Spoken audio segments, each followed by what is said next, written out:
Hello guys, welcome to civils maestro. I hope you all are doing well. तो start करते हैं आज का current affair session that is for 31 May 2021। First news देखते हैं। The Maharashtra control of organised crime act that is MCOCA, ये introduce हुआ था 1999 में। मेन जो एम था इसका ये था regulate and control the increase in organised crime and terrorism. अब जैसे आपको पता होगा कि मुंबई में एक टाइम था कि जब बिजनेसमैन जो है उनको उनको किडनैप कर दिया जाता था, उनका मर्डर कर दिया जाता था, देन उनसे पैसे जो है वसूले जाते थे उनकी किडनैपिंग के बाद।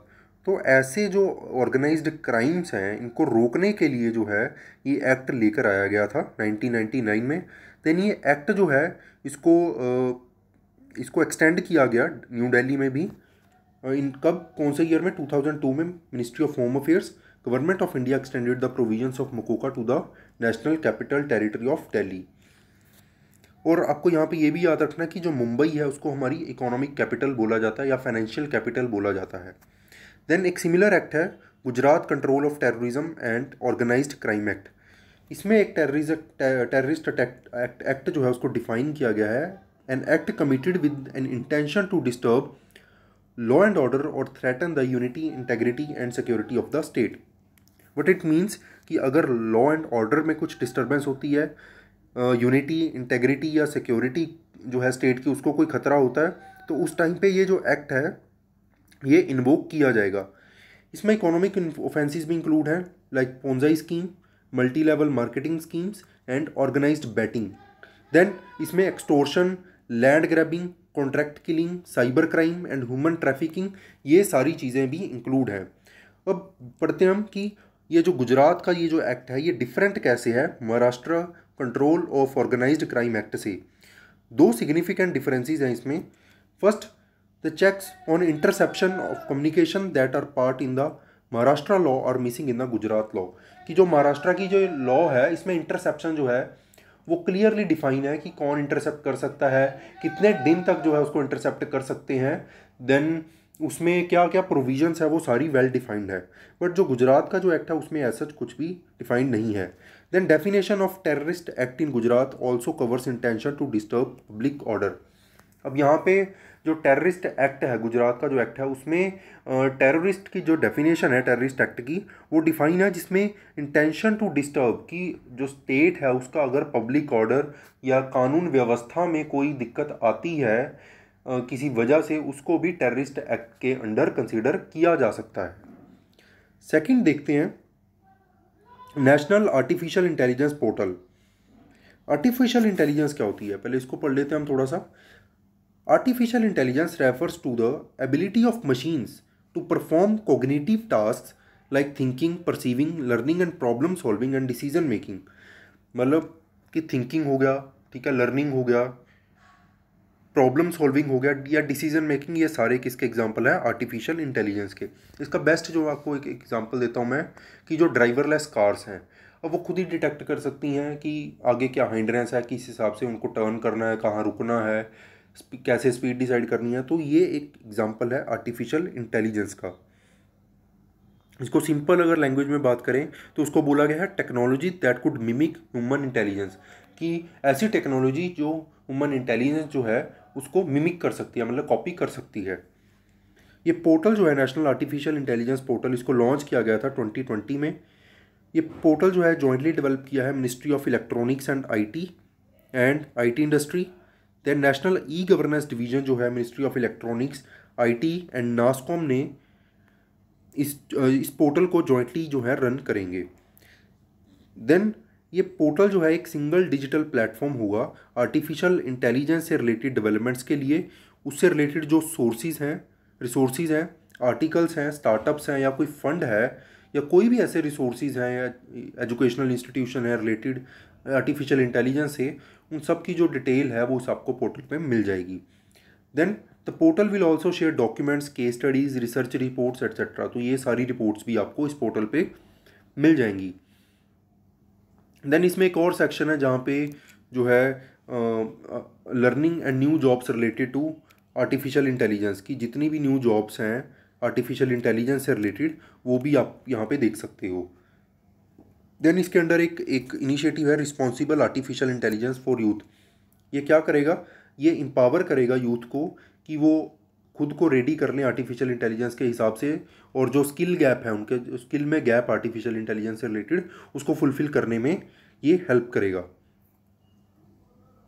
देन ये जो प्रोग्राम है is design to reach out to students, मतलब ये जो प्रोग्राम है ये स्टूडेंट्स जो हैं गवर्नमेंट स्कूल्स के पूरे इंडिया में उनके लिए है, और प्रोवाइड करेगा उनको एक अपॉर्चुनिटी कि वो एक बेटर स्किल सेट जो है अचीव कर सकते हैं और स्किल्ड वर्कफोर्स जो है उसका पार्ट बन सकते हैं। आपको पता है कि अब ट्रेडिशनल स्किल्स जो हैं वो इतनी हेल्पफुल नहीं रही हैं जितनी कि लेट अब आज की जो स्किल्स आ रही हैं, जैसे आईटी से रिलेटेड, आईटी सेक्टर से रिलेटेड है। अब जैसे कि आर्टिफिशियल इंटेलिजेंस हो गया, मशीन लर्निंग होगी, देन ग्राफिक्स डिज़ाइनिंग हो गया, सॉफ्टवेयर डेवलपमेंट हो गया, आजकल इन जो स्किल्स हैं इन स्किल्स की काफ़ी ज़्यादा स्कोप है।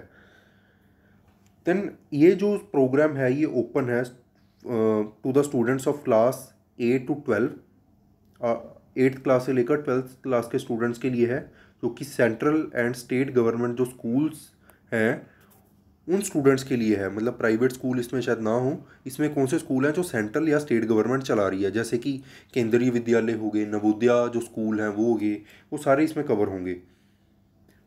ये 28 स्टेट्स 8 यूनियन टेरिटरीज में जो है लाया गया है। इसका एम क्या है, to bring about a change in the thought process and create a bridge for the digital divide.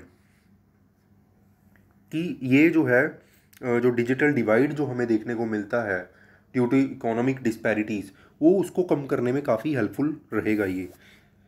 Then phased manner में इसको इम्प्लीमेंट किया जाएगा, और हर एक जो स्टेट है उसका स्टेट एजुकेशन डिपार्टमेंट जो है वो नॉमिनेट करेगा 10 टीचर्स को उनकी एलिजिबिलिटी के हिसाब से। टीचर्स जो है वो खुद को भी नॉमिनेट कर सकते हैं अगर वो एलिजिबिलिटी क्राइटेरिया जो है उसको फुलफिल कर रहे हैं।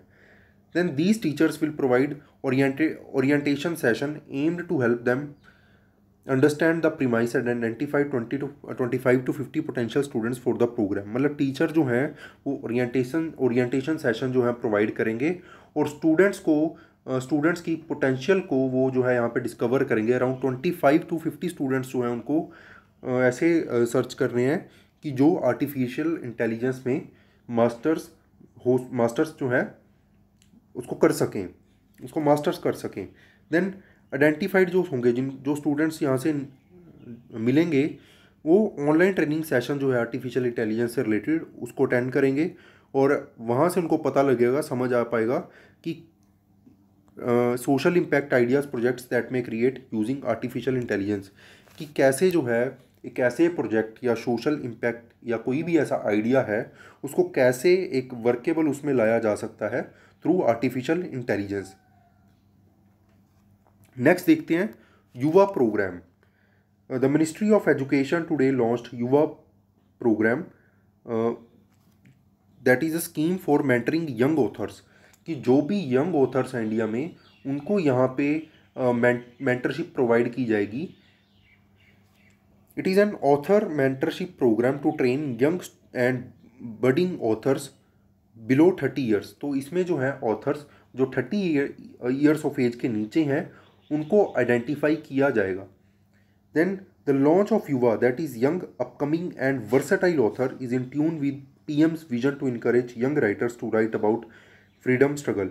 और ये जो इनिशिएटिव है ये जो हमारे पीएम हैं उनकी विजन के हिसाब से है कि जो यंग ऑथर्स हैं या यंग राइटर्स हैं उनको इनकरेज करना, ताकि वो इंडिया की जो फ्रीडम स्ट्रगल है उसको और अच्छे से हाईलाइट कर सकें।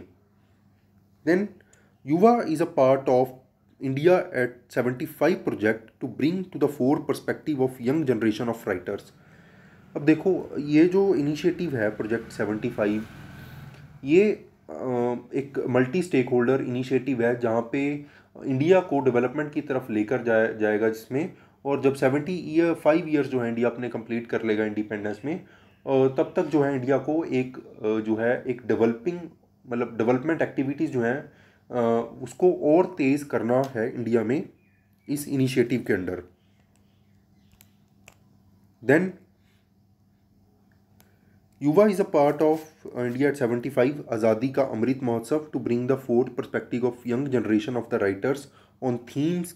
और इसमें जो थीम्स हैं वो जो यंग राइटर्स हैं किस पे काम कर सकेंगे, अनसंग हीरोज़, ऐसे हीरोज़ जिनके बारे में हमें इतने डिटेल में नहीं पता है, freedom fighters, unknown and forgotten places and their role in national movement, की ऐसी प्लेसेस जो हम नेशनल मूवमेंट में ज़्यादा जो है उनका रोल इंपॉर्टेंट रहा है बट वो इतनी ज़्यादा हाईलाइट नहीं हो पाई हैं, तो ऐसी चीज़ों के ऊपर फोकस किया जाएगा। और इससे क्या होगा कि एक एक राइटर जो हैं ऐसे डेवलप किए जाएंगे कि जो इंडियंस हेरिटेज कल्चर और नॉलेज सिस्टम को प्रमोट कर सकेंगे। जो इम्प्लीमेंटिंग अथॉरिटी है वो है National Book Trust under the ministry of education. Then books prepared under the scheme will be published by National Book Trust. National Book Trust जो है ऐसी को जो सी भी बुक्स लिखी जाएंगी उनको नेशनल बुक ट्रस्ट जो है उसको पब्लिश करेगा, और इन बुक्स को और लैंग्वेजेस जो हैं और इंडियन लैंग्वेजेस उनमें भी ट्रांसलेट किया जाएगा। तो इससे क्या हो रहा है कि हम एक इनिशिएटिव था इंडिया ने थोड़ी टाइम पहले इंट्रोड्यूस किया, एक भारत श्रेष्ठ भारत, इसको भी प्रमोट किया जा सकेगा। देन जो यंग ऑथर्स होंगे जिनको सिलेक्ट किया जाएगा वो इंटरेक्ट कर पाएंगे best authors of the world के साथ, और जो लिटरेरी फेस्टिवल्स होते हैं वहाँ भी वो पार्टिसिपेट कर सकेंगे। जो नेशनल एजुकेशन पॉलिसी है 2020, इसका भी इम्फेसिस जो है वो empowerment of the young minds, मतलब जो यंग माइंड्स हैं उनको एम्पावर करने का है। देन एक ऐसा इकोसिस्टम जनरेट करना जिसमें यंग लर्नर्स या रीडर्स जो हैं वो लीडरशिप रोल्स में आ सकें in the future time. Then YUVA जो है ये स्कीम जो है ये एक फाउंडेशन लेट करेगी future leaders of the creative world, की जो क्रिएटिव वर्ल्ड है आगे आने वाला उसके लिए जो फ्यूचर लीडर हैं उनको यहाँ पे ये डेवलप करेगी। देन कंसोलिडेटेड स्कॉलरशिप दी जाएगी यहाँ पे 50,000 पर मंथ 6 मंथ्स के लिए, एंड ऑथर जो हैं उनको इस मेंटरशिप के स्कीम के अंडर वो बेनिफिट ले सकते हैं। थोड़ा यहाँ पे हम पढ़ लेते हैं एक भारत श्रेष्ठ भारत के बारे में। ये जो प्रोग्राम है ये अनाउंस किया था प्राइम मिनिस्टर ने 2015 में on the 140th birth anniversary of Sardar Vallabhbhai Patel, और इसको जो ये जो इनिशिएटिव है इसको बाद में फिर यूनियन बजट जो है 2016-17 का उसमें भी इसको अनाउंस किया गया था। इसका एम क्या है, to promote engagement and thereby understanding among the people of different state to ensure a stronger united India. मतलब इसमें एक यूनिटी जो है उसको बनाने की यहाँ पे कोशिश की जा रही है इस इनिशिएटिव के अंडर, कि स्टेट के जो हैं अलग अलग स्टेट्स के, जैसे फॉर एग्जांपल पंजाब का जैसे आंध्र प्रदेश के साथ है तो ऐसे टाई अप्स किए जाएंगे, और जिसमें कल्चरल जो है कल्चरल वैल्यूज़ जो हैं शेयर की जाएंगी। तो ऐसे कल्चर को और यूनिटी जो है यूनिटी का जो आइडिया है उसको प्रमोट किया जाएगा। ये इसके लिए जो डेजिग्नेटेड मिनिस्ट्री है वो है ministry of human resource development. और एक बार यहाँ पे देख लेते हैं हम कौन कौन सी एक्टिविटीज़ इसके अंडर हैं। इस इनिशिएटिव के अंडर कल्चरल एक्सचेंज प्रोग्राम होंगे डिफरेंट स्टेट्स के साथ, जैसे मैंने आपको बताया कि कल्चर शेयर किया जाएगा। 5 अवार्ड विनिंग बुक्स जो हैं एंड पोइट्री या जो पॉपुलर फोक सॉन्ग है किसी स्टेट में उनको ट्रांसलेट किया जाएगा, ठीक है, ताकि दूसरी जो स्टेट है वहाँ के लोग भी उसको समझ सकें। देन एक्सचेंज प्रोग्राम होंगे राइटर्स के लिए और पोइट्स के लिए। देन कलिनरी जो फेस्टिवल ना कि कुकिंग जो फेस्टिवल्स होते हैं उनको भी यहाँ पे ऑर्गेनाइज किया जाएगा, ताकि जो दूसरी स्टेट के लोग हैं वो वहाँ की कलिनरी प्रैक्टिसेस जो हैं कुकिंग प्रैक्टिसेस जो हैं उसको सीख सकें। देन ऑर्गेनाइज एजुकेशनल टूर्स यहाँ पे होंगे स्कूल्स के बीच में, यूनिवर्सिटीज़ के बीच में, जहाँ पे वो स्टूडेंट्स एक्सचेंज प्रोग्राम जहाँ पे करवाया जाएगा। देन प्रमोशन ऑफ राज्य दर्शन फॉर टूरिस्ट, कि स्टेट्स की जो इंपॉर्टेंट टूरिस्ट प्लेसेस हैं वहाँ पे एक स्कीम जो है राज्य दर्शन चलाई जाएगी वहाँ की स्टेट के टूरिज़्म को प्रमोट करने के लिए। नेक्स्ट देखते हैं 43rd जो है जीएसटी काउंसिल मीटिंग हुई है, जहाँ पे काउंसिल ने डिसाइड किया है कि जो एक्सपोर्ट हैं ऑफ रिलीफ आइटम्स एंड बीज जो एग्जेम्पशन दी गई थी रिलीफ आइटम्स के ऊपर, जो इंपॉर्टेंट एसेंशियल आइटम्स जो है उनके ऊपर जो एक्सपोर्ट को लेकर एक्सेम्पशन दी थी गवर्नमेंट ने, उसको एक्सटेंड किया गया है अगस्त 31, 2021 तक। अब इसमें एक और जो है इंपोर्ट ऑफ मेडिसिन जो है ब्लैक फंगस की, दैट इज़ एम्फोटेराइसिन बी जो है, इसको भी एग्जेम्प्टेड कैटेगरी में डाल दिया गया है। Then import of covid related relief items हैं even if purchased or meant for donating to government or any relief agency upon recommendation of state authority, मतलब कोविड रिलीफ से जितनी भी रिलेटेड यहाँ पे प्रोडक्ट्स हैं चाहे वो आप डायरेक्ट कंजम्पशन के लिए ले रहे हो या आगे डोनेट करने के लिए ले रहे हो, तो उसमें भी यहाँ पे एग्जेम्पशंस जो हैं दी गई हैं। Then in view of rising black fungus, ये मैंने आपसे पहले ही डिस्कस कर लिया कि यहाँ पे एम्फोटेराइसिन बी जो है उसको एग्जेम्पशन दी गई है। देन लिम्फेटिक फिलियारिसिस जो है ये एक डिसीज़ है, एंडेमिक डिसीज़ है, जो कि फिलियारिसिस जो है एक वॉर्म होता है, राउंड वॉर्म, पैरासाइटिक डिसीज़ है ये, जो आपके लिम्फेटिक जो नोड्स है वहाँ पे स्वेलिंग जो है उससे हो जाती है। मैंने लास्ट लेक्चर में भी आपके साथ डिस्कस किया था कि लिम्फेटिक जो है सिस्टम क्या होता है। तो उसको कम करने के लिए यहाँ पे जो है WHO की कोलैबोरेशन के साथ मिलकर WHO के साथ मिलकर GST रेट जो है डी इथाइल कार्बामेजाइन जो है उनकी टैबलेट्स के ऊपर GST कम किया गया है टू 5%। पहले 12% होता था, अब उसको 5% कर दिया गया है। इसके साथ ही जो है इन्वर्टेड टैक्स स्ट्रक्चर, इसको डिस्कस करते हैं हम। अब इन्वर्टेड टैक्स स्ट्रक्चर क्या होता है कि जब आपका इनपुट टैक्स जो है वो बहुत ज़्यादा है as compare to those levied on finished products, कि आप मान लो रॉ मटेरियल परचेज कर रहे हो, रॉ मटेरियल जो आपने परचेज किया है, जो भी इनपुट है उस प्रोडक्ट की मैन्युफैक्चरिंग में, उस पर आप टैक्स ज़्यादा दे रहे हो, और जो फाइनल फिनिश प्रोडक्ट है उस पर जो है टैक्स कंपैरेटिवली कम है। देन काफ़ी स्टेट्स ने जो है इसको करेक्ट करने के लिए बोला था, specially fertiliser, steel, utensil, solar panels में, कि इनपुट टैक्स जो है उसको जो कम किया जाए, या फिर एक बैलेंस्ड जो है यहाँ पे अप्रोच ली जाए। देन मेडिकल एसेंशियल्स जो हैं वहाँ पे भी हमारे फाइनेंस मिनिस्टर जो हैं निर्मला सीतारमन, उन्होंने क्लैरिफाई किया कि 5% GST जो है अगर वैक्सीन पे अगर वो दे देते हैं तो इससे क्या होगा कि जो मैन्युफैक्चरर्स हैं उनको इनपुट टैक्स क्रेडिट जो होता है उसको लेने में बड़ी कुछ दिक्कत जो है आ सकती है। इसको मैं बता देता हूँ आपको कि इनपुट टैक्स क्रेडिट क्या होता है। इसका एग्जांपल लेते हैं। मान लो कि आप एक मैन्युफैक्चरर हो, ठीक है, आपने एक प्रोडक्ट मैन्युफैक्चर किया है, लेट अस से कि कोई कार मैन्युफैक्चर की है। अब उस पर जो है फाइनल टैक्स आप पे कर रहे हो, फाइनल टैक्स जो कार के मैन्युफैक्चरिंग पे, वो अराउंड आप कर रहे हो लेट अस से 4500 जो है आप पे कर रहे हो। बट आपका जो उसको बनाने में खर्चा आया है, इनपुट पे खर्चा आया है, उसके ऊपर आपने 3000 टैक्स पे किया है। तो इसमें क्या होगा कि आपको इनपुट क्रेडिट मिलेगा। इनपुट क्रेडिट क्या होगा कि टोटल जो आपने टैक्स पे किया है दैट इज़ 4500 माइनस जो आपने इनपुट्स के ऊपर पे किया है दैट इज़ 3000। तो इसमें आपको 1500 की जो है रिबेट मिलेगी। आई होप ये आपको समझ आ गया होगा। देन GST काउंसिल के बारे में पढ़ लेते हैं। कॉन्स्टिट्यूशनल बॉडी है ये, आर्टिकल 279A के अंडर। देन ये रिकमेंडेशन देती है यूनियन एंड स्टेट गवर्नमेंट को कि जितने भी इश्यूज होते हैं गुड्स एंड सर्विसेज टैक्स से रिलेटेड, और ये इंट्रोड्यूस किया गया था GST council by 101st amendment act से 2016 में।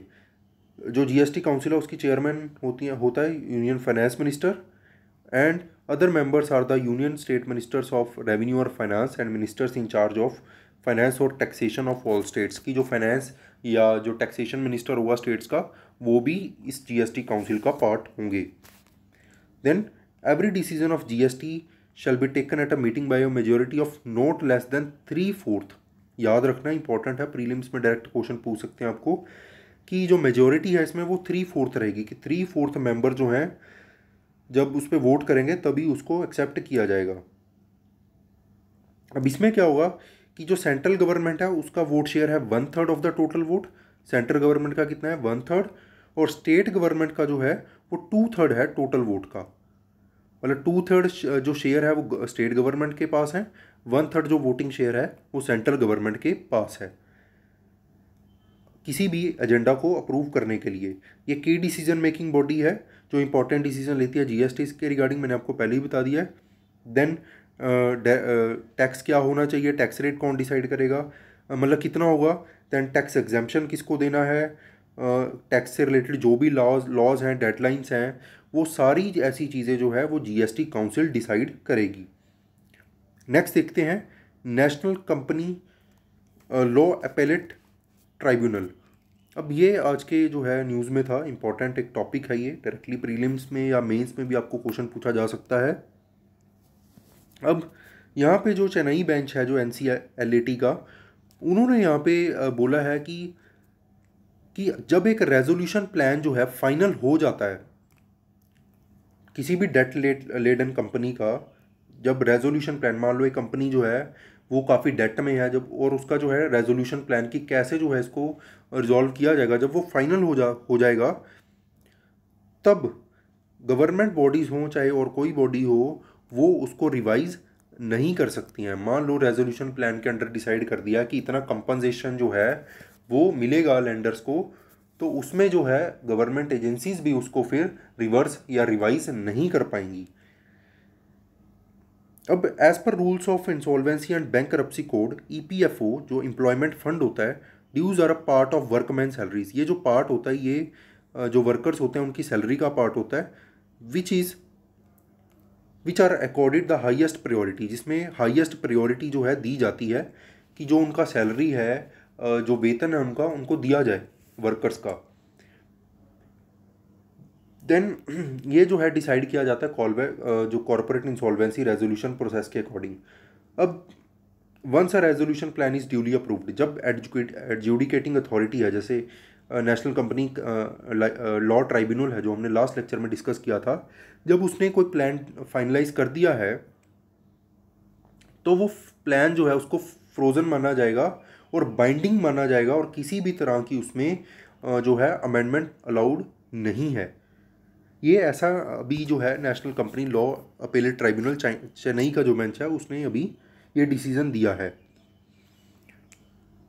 देन EPF जो है एम्प्लॉयमेंट प्रोविडेंट फंड जो है, ये स्टैचूचरी मतलब बाय लॉ डिफाइन है ये, कि ये जो है पे किया जाएगा एम्प्लॉयज़ को जो कॉरपोरेट सेक्टर में काम कर रहे हैं, और मिनिमम जो उस कंपनी के जो एम्प्लॉयज़ हैं वो 20 होने चाहिए इसका बेनिफिट लेने के लिए। Then as per EPFO rules, both the employee and the employer contributed an equal sum towards the corpus. इसका एग्जांपल देता हूँ। मान लो आपकी 10,000 सैलरी है, अब 10,000 में से लेट अस से कि आपका जो PF है वो 500 है। अब 500 आप पे करोगे और 500 ही आपका जो है एम्प्लॉयर, जिस कंपनी ने आपको हायर किया है, वो पे करेगा। और ये जो कॉप्स है इसको मेंटेन कौन करेगा? एम्प्लॉयमेंट प्रोविडेंट फंड जो है ऑर्गेनाइजेशन, वो यहाँ पे इसको ऑपरेट करेगी। When the said employer retires, a lump sum amount which includes the contribution made by two parties, includes interest on the money deposited, is then paid to the employee. अब मान लो जब आपकी retirement होगी है तो जितना भी ये फंड कलेक्ट होगा उसका लंप सम जो है वो आपको रिटायरमेंट के बाद आप उसको ले सकते हो। और अभी के रूल्स देखें तो as per the present rules, जो एम्प्लॉयज़ जिनकी सैलरी 15,000 पर मंथ से लेस कम है, उनको तो मैंडेटरी है EPF में रजिस्ट्रेशन ले करवाना, और जिनकी सैलरी 15,000 से ज़्यादा है उनको ये उनकी डिस्क्रिशन है, उनके लिए वॉलंटरी है कि अगर वॉलंटरी है, अगर वो लेना चाहते हैं तो ले सकते हैं। इसके लिए दोनों जो एम्प्लॉयर और एम्प्लॉई है दोनों अगर एग्री कर रहे हैं तो वो बेनिफिट इस चीज़ का ले सकते हैं। अब करंट नॉर्म्स के हिसाब से एम्प्लॉयर जो है उसको 12% जो है बेसिक वेज का प्लस डियरनेस अलाउंस जो है वो देना पड़ेगा under EPF। Then national company law appellate tribunal को पढ़ लेते हैं थोड़ा सा। यहाँ पे जो है ये कॉन्स्टिट्यूट की गई थी कंपनीज एक्ट के अंडर, तो इट मीन्स ये स्टैट्यूटरी बॉडी है क्योंकि ये किसी एक्ट के अंडर बनी है। देन ये अपील जो है लेती है किसके अगेंस्ट, किसके ऑर्डर के लिए? नेशनल कंपनी लॉ ट्राइब्यूनल की। NCLT ने कोई ऑर्डर दिया है बट आप जो है उस ऑर्डर से सेटिस्फाई नहीं हो तो आप जो है NCLAT में अपील कर सकते हो। Then insolvency and bankruptcy code के अंडर कोई भी डिसीजन किसी कोर्ट ने लिया है तो उसके जो है उसके लिए भी आप NCLAT में जो है अपील कर सकते हो। देन अगर कोई ऐसा decision competition commission of India ने पास किया है तो उनके जो केसेस होंगे उससे रिलेटेड भी अपील जो है आप इस ट्राइब्यूनल में NCLAT में कर सकते हो। देन कंपोजिशन देखते हैं NCLAT का। चीफ जस्टिस जो हैं of chief justice of India या उनका कोई नॉमिनी जो है वो चेयरपर्सन होगा। देन सीनियर जज ऑफ सुप्रीम कोर्ट और chief justice of high court member होंगे। देन सेक्रेटरी जो है मिनिस्ट्री ऑफ कॉरपोरेट अफेयर्स के मेंबर होंगे। देन सेक्रेटरी जो होगा ministry of law and justice का वो भी मेंबर होगा। Then secretary departmental of financial services in the ministry of finance वो भी मेंबर होगा। देन नेक्स्ट देखते हैं वीर सावरकर। प्राइम मिनिस्टर नरेंद्र मोदी ने ट्रिब्यूट पे किया है वीर सावरकर को ऑन 28 मई को उनकी जो है एनिवर्सरी थी, उनकी जयंती थी। वीर सावरकर जो है मराठी में इनका जो वीर का मतलब है वीर सावरकर का, इट मीन्स ब्रेव। देन इन्होंने एग्जिस्टेंस ऑफ टू नेशन की जो है थ्योरी को प्रपोज किया था और इंडियन पार्टीशन को जो है वो भी यहाँ पे इन्होंने एक्सेप्ट किया था कि उन्होंने बोला कि दो नेशन जो हैं वो एग्जिस्ट कर सकते हैं एक ही कंट्री में। देन सीक्रेट सोसाइटी इन्होंने बनाई थी अभिनव भारत सोसाइटी, ये यूनाइटेड किंगडम में गए and with in and was involve with organization such as India House and Free India Society. आपको डायरेक्ट क्वेश्चन भी यहाँ पे प्रीलिम्स में पूछ सकते हैं वो कि विच वन ऑफ द कि Veer Savarkar was not a member of which one of the following organisation, मतलब ऐसा कुछ भी क्वेश्चन आ सकता है तो आपको पता होना चाहिए भी किस किस ऑर्गेनाइजेशंस के वो मेंबर रहे हैं। देन हिंदू महासभा की फॉर्मेशन में एक इम्पॉर्टेंट रोल इन्होंने प्ले किया है। ये प्रेसिडेंट थे हिंदू महासभा के 1937 से लेकर 1943 तक। देन सावरकर ने एक बुक लिखी है the history of the war of independence. War of Indian independence जो है इन्होंने बुक लिखी थी जहाँ पे इन्होंने बोला कि जो 1857 की जो सिपाही म्यूटिनी है वो first war of Indian independence थी। देन इन्होंने एक बुक लिखी है हिंदुत्वा हु इज़ हिंदू, इसमें डिफाइन किया है, ये भी वीर सावरकर ने लिखी है। देन इम्प्रिजनमेंट हुई थी सावरकर की, काफ़ी टाइम हुई है बट एक इम्पॉर्टेंट जो इम्प्रिजनमेंट थी यहाँ पे कि सावरकर को जो है यहाँ पे इम्प्रिजन किया गया for murdering Nashik collector Jackson and second was waging a conspiracy under Indian Penal Code 121A against the king emperor, कि किंग के अगेंस्ट जो है एक कॉन्स्पिरेसी इन्होंने चलाई थी। ऐसे उनके ऊपर चार्जेस लगे कि उनको मारने के लिए जो है किंग जो है उनके अगेंस्ट वॉर करने के लिए, नॉट मर्डर, वॉर के लिए जो है यहाँ पे उनके ऊपर चार्जेस लगे कि वो ऐसे इनिशिएटिव ले रहे हैं जो किंग के अगेंस्ट वॉर के लिए लोगों को वो कर रहा है। देन 2 ट्रायल्स चले जिसमें सावरकर जो है उनको कन्विक्ट कर दिया गया और 50 ईयर्स इम्प्रिजनमेंट दी गई काला पानी में, जो आपको पता है अंडमान एंड निकोबार में जो सेलुलर जेल है वहाँ पे। देन बट ब्रिटिश गवर्नमेंट ने वीर सावरकर को एक पॉलिटिकल प्रिजनर जो है कभी कंसीडर नहीं किया है। So that's it for today. आपको कोई भी डाउट है आप हमें कमेंट सेक्शन में कमेंट करके बता सकते हैं। आप हमारा टेलीग्राम चैनल भी ज्वाइन कर सकते हैं जिसका लिंक जो है आपको इस वीडियो के डिस्क्रिप्शन में मिल जाएगा। इस चैनल को प्लीज़ ज़्यादा से ज़्यादा आप शेयर कीजिए। Thanks for watching.